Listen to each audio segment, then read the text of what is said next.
টাকা দেখলে আর সরকারি চাকরি দেখলে টাকার সঙ্গে বিয়ের পিড়িতে বসে যাও না, এমন মেয়ে তো বাংলাদেশে নাই। আরে নাই, আরে নাই রে ভাই। থাকলে আল্লাহ হেদায়াত দান করুক, পড়েন সবাই আমিন। এজন্য আমি বলি, পকেট শূন্য থাকা অবস্থায় যে আমাকে হালাল ভাবে বিয়ে করতে চাইবে সে তো আমার ভালোবাসা পাওয়ার যোগ্যতা রাখে। আর যে আমাকে প্রতিষ্ঠিত হওয়ার পরে চাইবে, বুঝতে হবে সে আমাকে ভালোবাসে নাই, সে আমার অবস্থানকে ভালোবেসেছে। আচ্ছা, তোমরা কি জীবনে ভালো কিছু করতে চাও কি চাও না? ভালো মেয়ে বিয়ে করতে চাও কি চাও না? আব্বা আম্মার মুখকে তোমরা উজ্জ্বল করতে চাও কি চাও না? আমি আজকে এমন কিছু কথা নরসিংদীর মাহফিলে বলবো যেটা আমি আগে কখনো এইভাবে বলার সুযোগ হয় না। আজকে বলবো কারণ আমার সব ভালোবাসার মানুষগুলো আমার সামনে দাঁড়িয়ে আছে, বসে আছে। আমি তোমাদের সবাইকে অ্যাড্রেস করে একটা তিতা বাস্তব কথা বলতে চাই।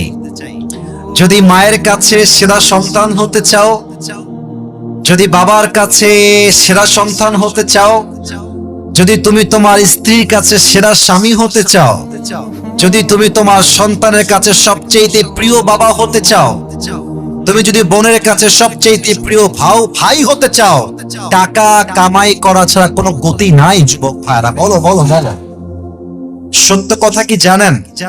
পুরুষ মানুষ যতদিন টাকা কামাই করতে পারে সবার কাছে প্রিয় থাকে, আর যেই দিন টাকা কামাই বন্ধ হয়ে যায় আপন মানুষগুলো সব পর হয়ে যায়। এজন্য আমি সবাইকে বলবো, সময় থাকতে টাকা কামাই করো হালাল ভাবে, অনেক বেশি ব্যবসা করো, চাকরি করো, উদ্যোগ নাও, প্রতিষ্ঠিত হও জীবনে।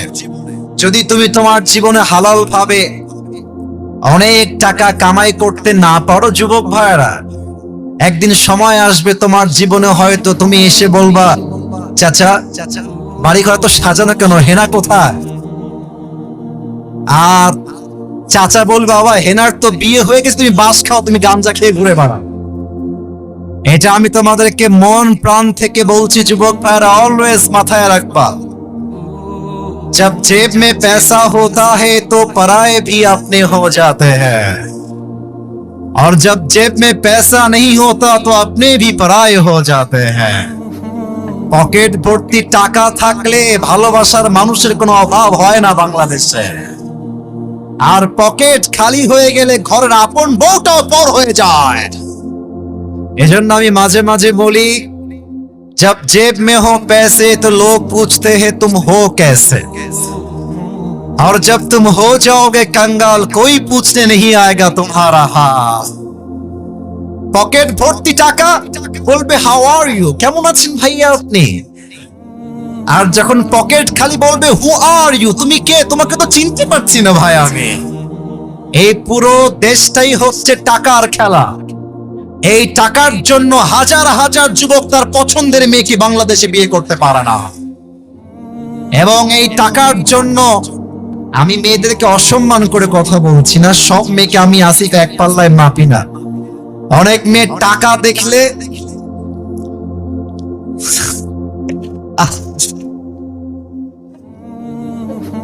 টাকা দেখলে আর সরকারি চাকরি দেখলে টাকার সঙ্গে বিয়ের পিড়িতে বসে যায় না, এমন মেয়ে তো বাংলাদেশে নাই।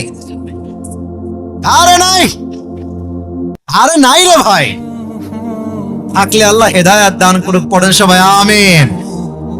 এজন্য আমি বলি, পকেট শূন্য থাকা অবস্থায় যে আমাকে হালাল ভাবে বিয়ে করতে চাইবে সে তো আমার ভালোবাসা পাওয়ার যোগ্যতা রাখে, আর যে আমাকে প্রতিষ্ঠিত হওয়ার পরে চাইবে, বুঝতে হবে সে আমাকে ভালোবাসে নাই, সে আমার অবস্থানকে ভালোবেসেছে।